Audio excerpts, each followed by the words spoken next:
Whether you're fly fishing in a stream, getting those ankles wet, or deep in the ocean, casting nets, fish nerds. Fish nerds. Fish nerds. It's a podcast. Hello and welcome to the Fish Nerds, a show about fish, fishing, and eating fish. I'm Clay Groves, Chief Executive Fish Nerd, Licensed Fishing Guide, and your best friend.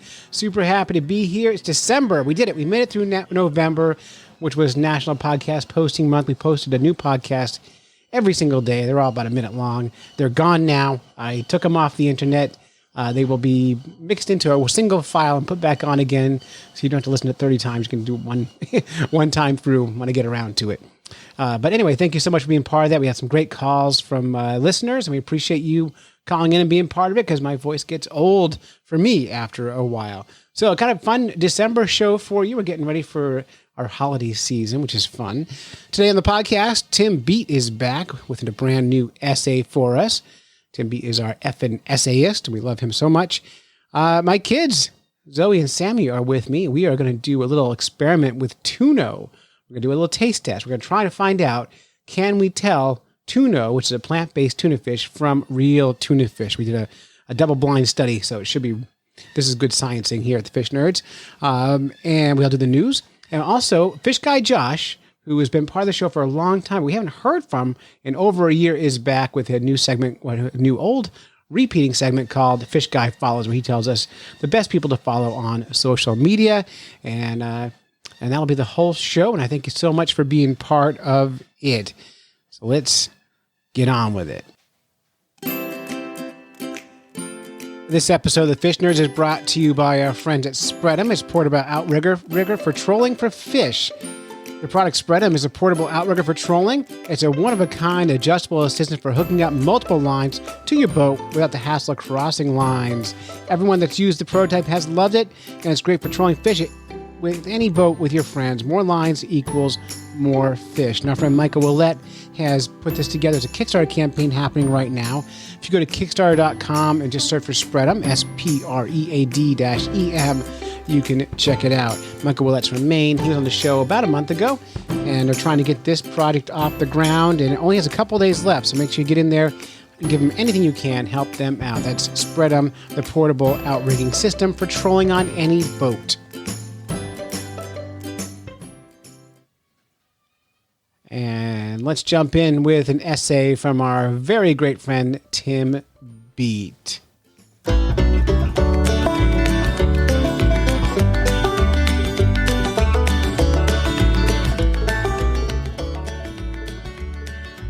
At a circus, I once saw a chimpanzee on a tricycle.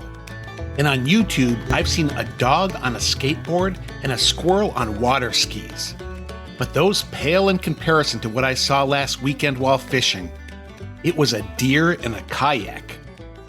I often see deer when fishing on this particular river, and I see a lot of kayaks on the river too. But this was the first time I'd ever seen them combined. As I looked upstream, I could see the kayak come round the bend. At that distance, everything looked pretty normal. Just another yakker coming to disrupt my fishing. It was a common occurrence, and the kayak didn't seem to be in a hurry as it slowly floated downstream. But as the kayak got closer, I noticed two things. First, the kayaker wasn't holding a paddle. Second, the kayaker had the skinniest arms I had ever seen. And as it got still closer, I thought, that guy has the largest ears I've ever seen. And as the kayak got even closer, I thought, that guy looks like an Odocoleus virginianus, a white-tailed deer. I rubbed my eyes and looked again. I was fishing for catfish in a few of the deeper holes in the river and thought the new bait I was testing might be clouding my brain. The bait was a large container of catfish dip that should have included a gas mask with every container. The instructions even said not to let the dip come in contact with your skin. When I opened the container and looked inside, I knew immediately that putting my nose directly over the dip was a colossal mistake. It was like being punched in the face with an angry skunk that had just finished eating a dozen rotten eggs and rolling in cow manure. As a kid, I'd heard of a practical joke where you put dog poop in a paper bag, place it on someone's porch, light the bag on fire, ring the doorbell, and run. When the homeowner sees the burning bag and stomps out the flames, their shoe gets covered with dog poop. I'm not saying this is a classy practical joke to pull on someone, and I don't even know if anyone actually ever tried it. It might have been one of those tales told by kids who always credit the story to their out-of-town cousin's classmate's older brother or some other inaccessible person who can't corroborate the story.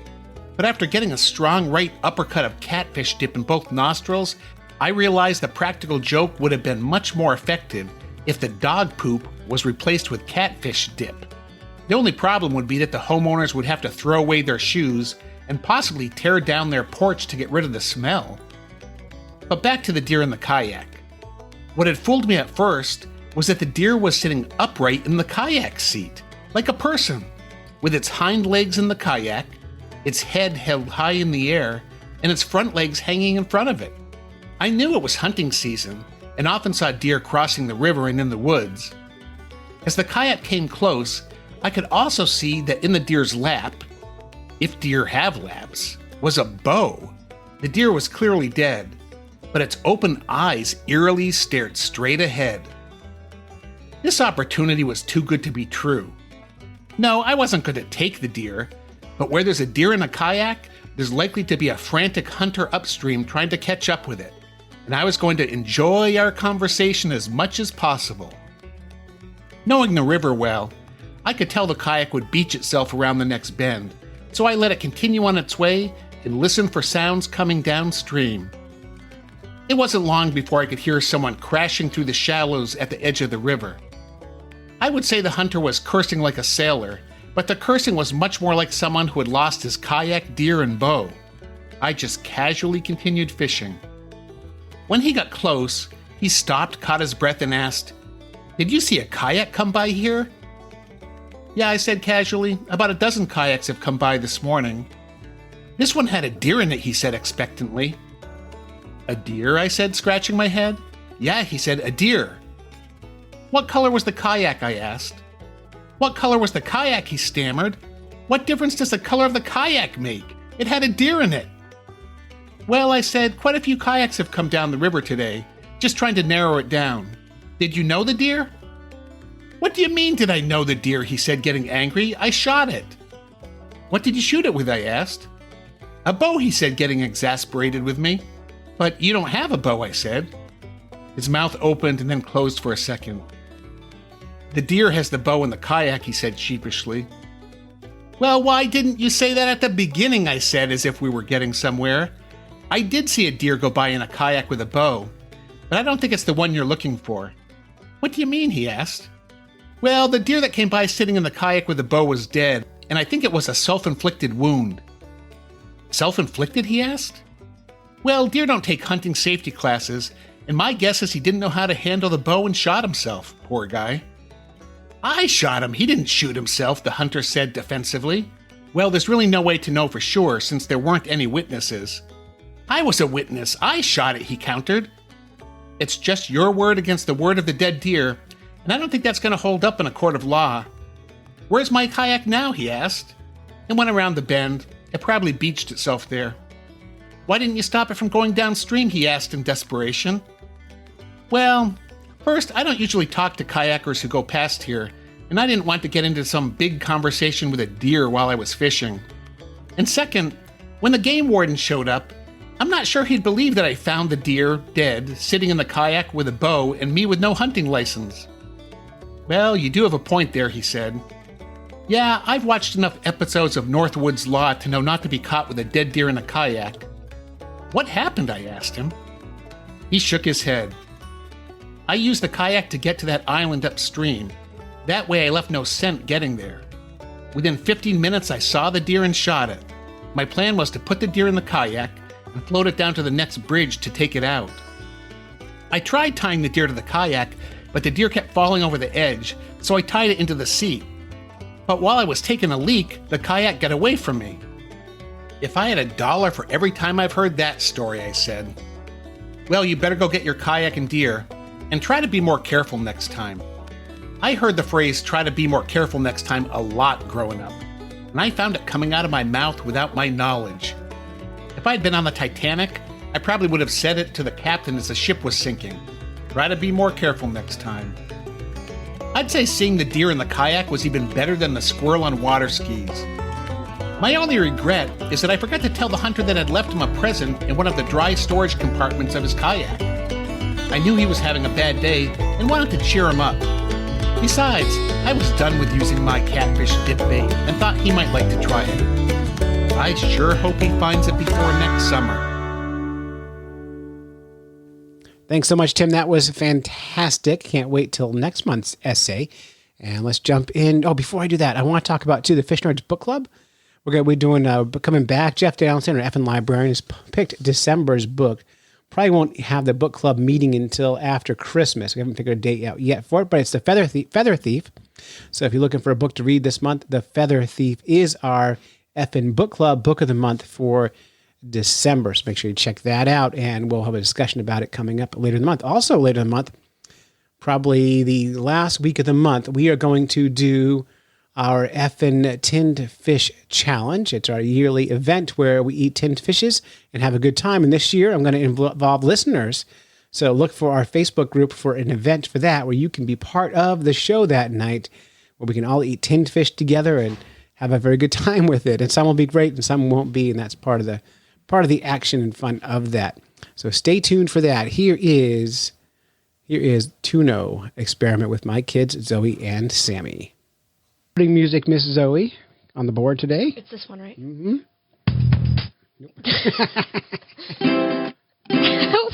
I'm doing this There wrong. we go. Hit it.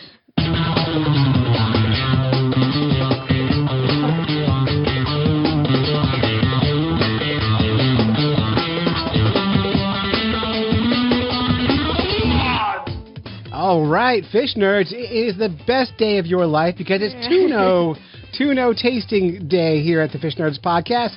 Gosh, a few months ago we did a story on TunO, which is a plant-based. I'm gonna read about it. It's a plant-based product. This is from Atlantic Natural Foods. You'll find a generous selection of sustainable, non-GMO meat alternatives, gluten-free baking mixes, as well as ready-to-eat meals in a pouch. The latest edition, TunO, was the first plant-based fish alternative. They're so proud to serve a roast grain beverage that's delicious too. It's an alternative to coffee, offering isn't coffee already plant-based? Yeah. Yeah. So anyways, we're going to taste plant-based tuna. We got 3 flavors. Our resident scientist, Sammy, is here with us. Sammy, can you tell us the flavors? The 3 flavors are... We got plain. We got plain, we have lemon pepper, and Buffalo Sriracha. Buffalo Sriracha, yeah. So, going to be interesting to see how this turns out. And we're going to do, Sammy is the only one who knows which is which. We've made a bunch of sandwiches. Sam's going to bring those in a minute. Zoe and I are going to be blindfold tasting. Now, here's another kind of twist to this. Zoe, tell me about the last time you ate tuna fish sandwiches.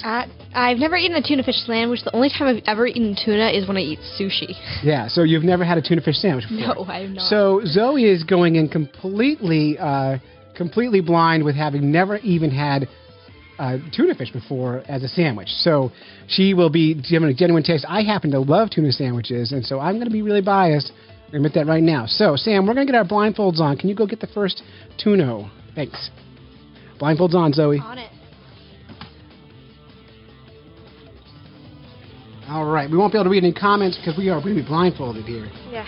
Official Fish Nerds blindfolds on our eyeballs. All right, now, do I put my headphones back in? on Let if me you find can. my headphones. Microphone right here. All right, Sam, when you're ready, make sure Zoe's ready. Are you ready? No. And make sure you're talking into the microphone.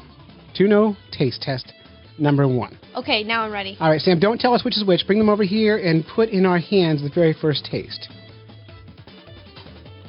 All right? And you can't tell us which is... Well, Zoe and I are going to try to guess which is TunO and which is tuna. This is the plain flavored one. I don't have it in my hand yet. There's my first one. All right, Zoe, you ready? I don't know where... There it is. All right, when you're ready, we're going to count down. Ready? Yep. 3, a big bite, too, by the way. 3, 2, and bite.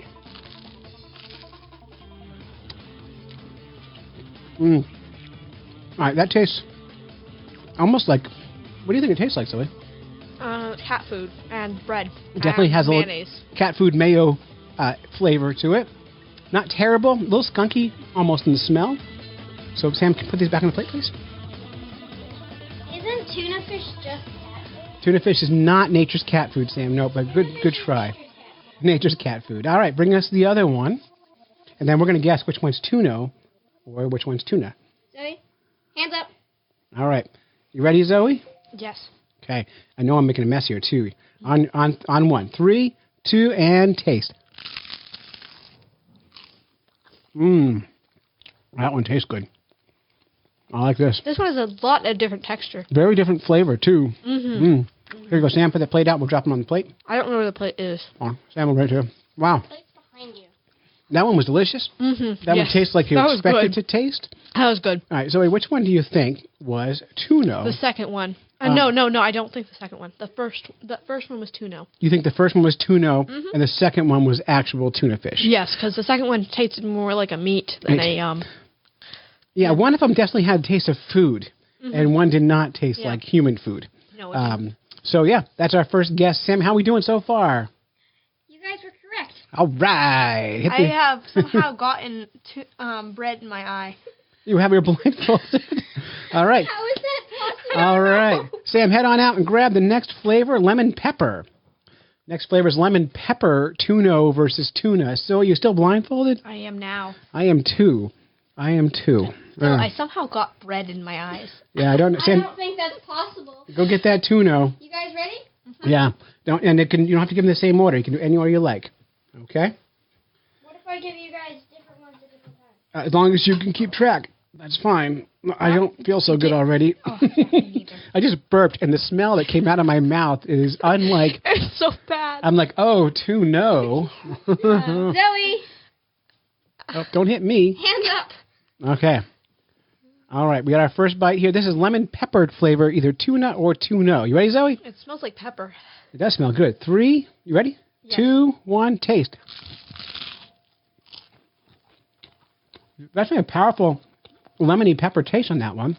I can't taste anything else. And that's all I can taste. And it's tasty. That one's good. Now, that one actually, whether this is tuna or TunO, I'm going to eat this one again. I like it. I'm going to have one more bite. I'm not going to have another bite. Here you go, Sam. Eh. You got a plate? Pop on the plate. That was super good. Wow. Is my water in front of me? I don't know.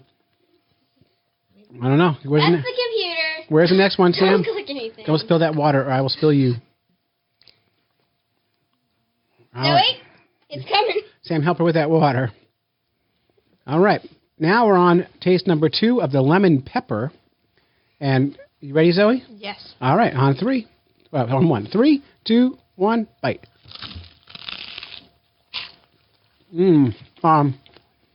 Wow. That one has a lot less flavor, but it's still good. Yeah. Wow. That one I can't swallow. So never mind. I take back. No. It's not good. No. No.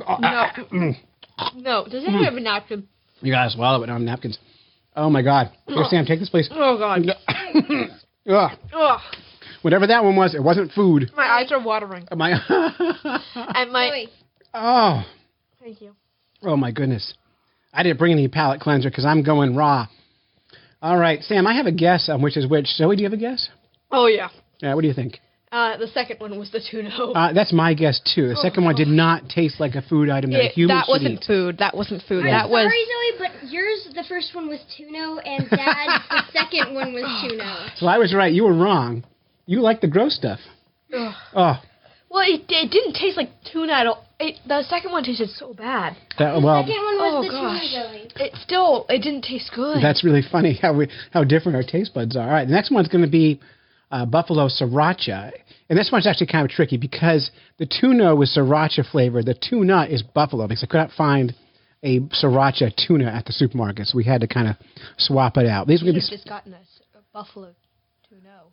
I couldn't find buffalo TunO, but I can tell you right now, I feel like puking. Oh, me too. Yeah. I'm going to be sick for the rest of the week. Yeah. You ready, Miss Professor Sam? Almost. Dr. Sam. Zoe, take yours.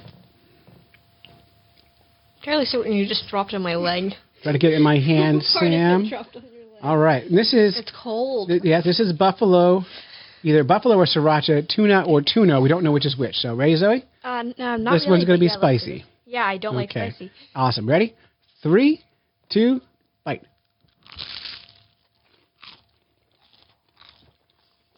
There you go, Sam. That's horrible. This tastes like Oh, evil. God. If hell was a flavor, I just ate it. Yeah. Yeah. I think I just took a bite of Satan himself. It wasn't spicy, but Mine's spicy. it wasn't tasty Mine is either. spicy.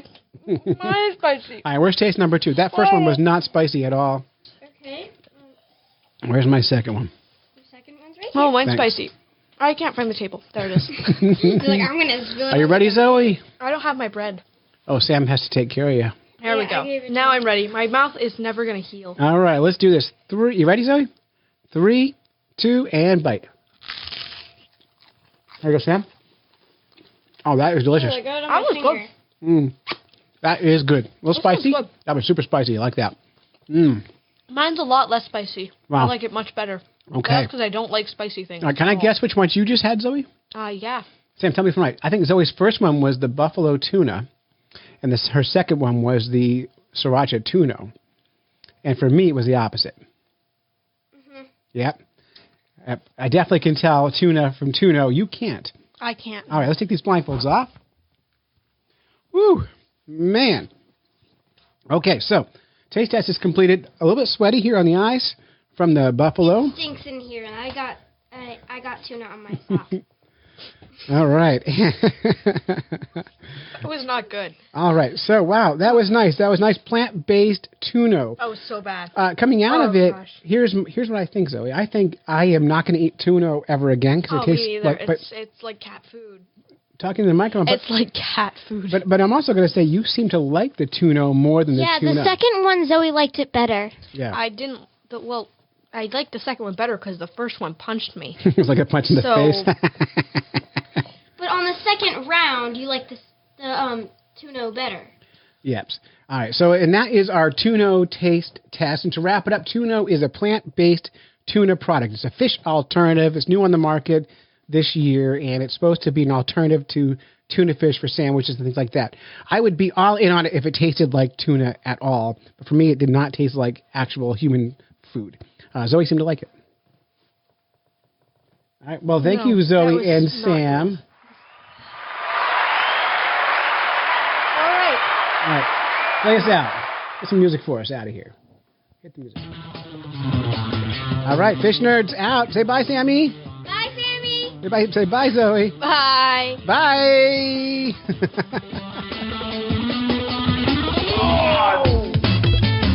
Okay, I'm gonna go now. Dance party. No.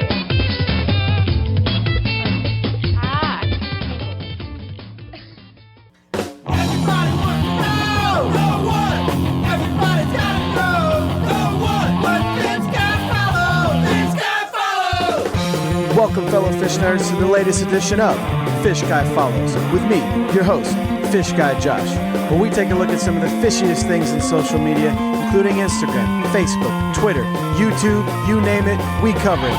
So hang on tight while the rest of this song rocks your face off, and then sit back and relax. It's time for Fish Guy Follows.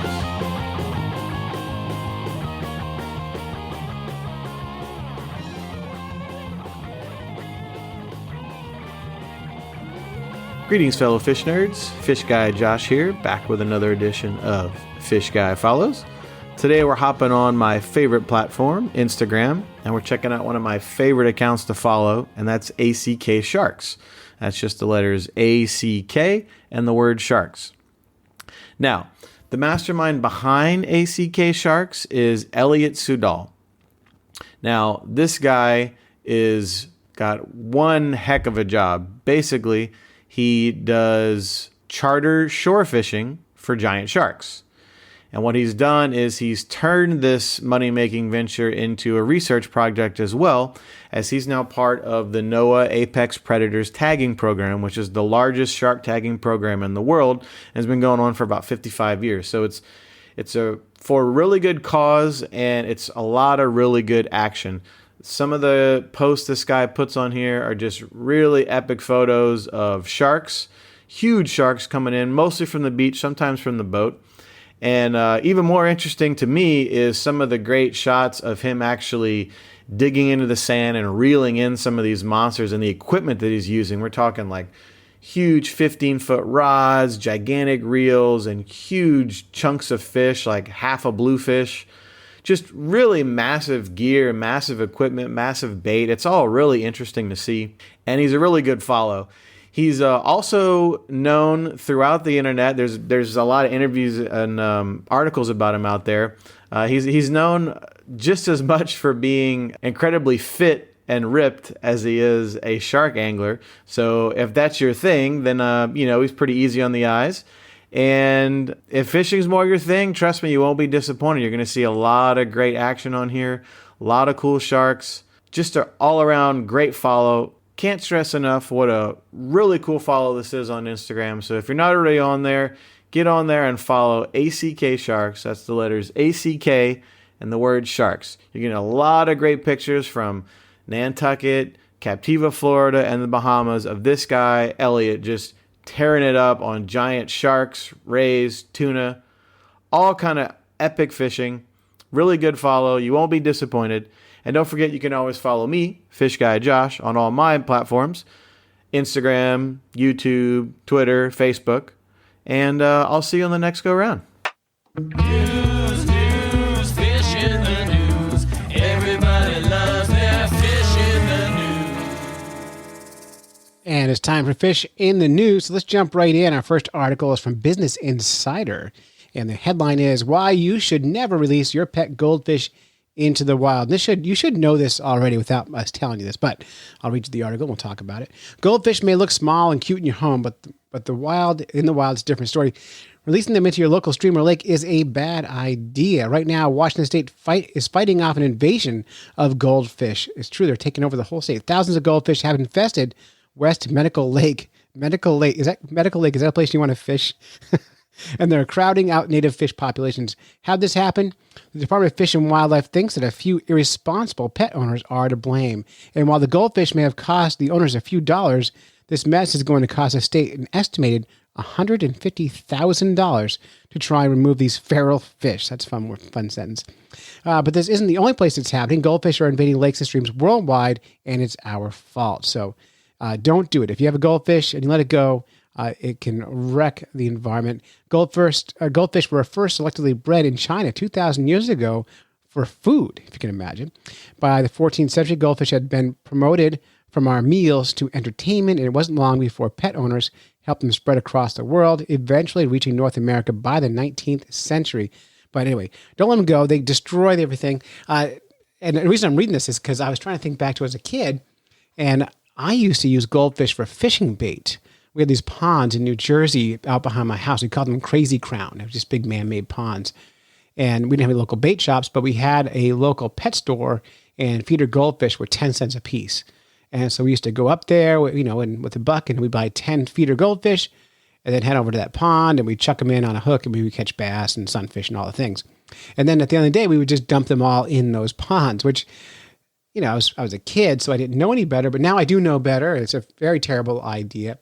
Those who followed the Fish Nerds Quest a bunch of years back when we were on the quest to catch and eat every kind of freshwater fish in New Hampshire will recall that goldfish were on that list, and I caught one in Brentwood, New Hampshire. I used a number 32 hook, tiny hook with a fleck of worm on it, and I kept catching pesky other species before I finally got a goldfish. And when we cooked it, we found the recipe for goldfish crackers.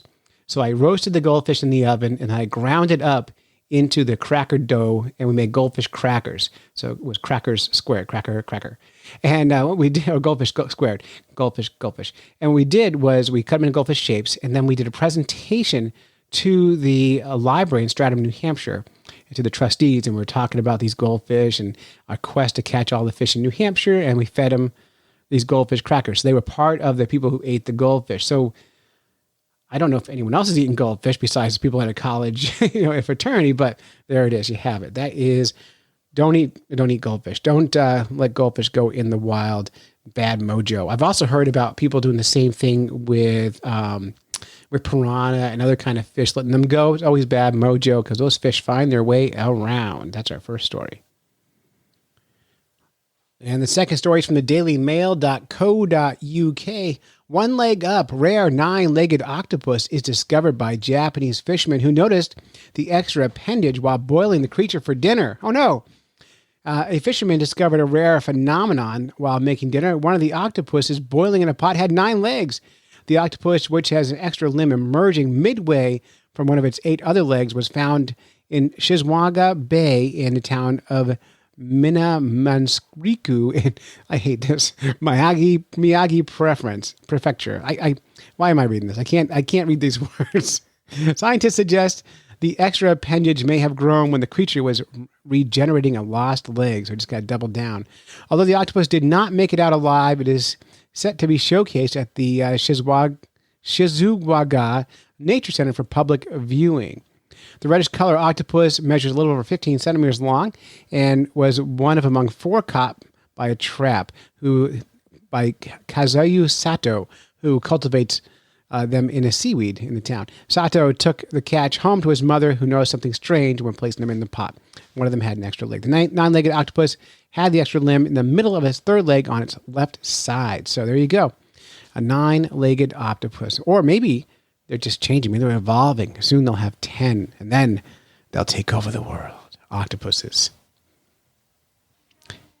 And finally, we have kind of a local New England story here from WGME Portland, Maine.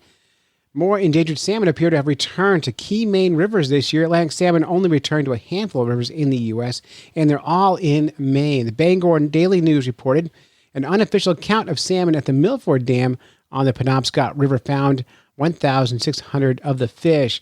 Maine fishery officials still need to analyze data, but the numbers are encouraging. Last year's count was 1,100, and the 2020 count will be the largest since 2011, when there was only 125. So it's really important to know those numbers are coming up. And what they're finding is, and this is not in the article, but it's because I know about this, is they've taken some of these dams out, and as soon as they did, the fish came back.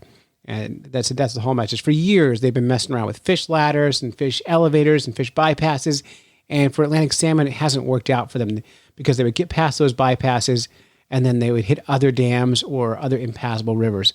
And once they opened the rivers up, the salmon came back and boom, there they are. In New Hampshire, we've canceled the salmon restoration program, so there are no salmon there's no effort to return salmon to New Hampshire waters at this point, even though they used to be here in pretty good numbers, I guess. So that is it. That is Fish in the News. News, fish in the news. Everybody loves their fish in the news.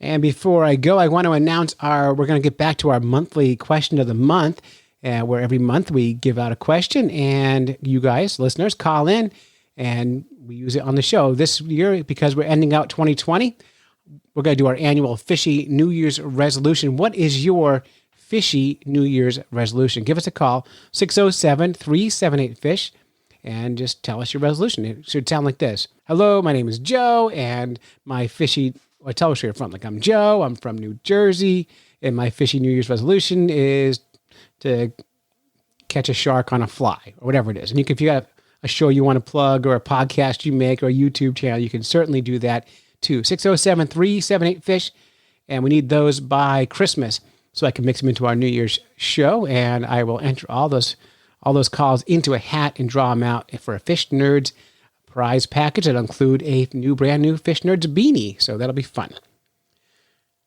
And that's it. You've listened to a bunch of Fish Nerds when you should have been fishing. Special thanks to Tim Bete for his essay.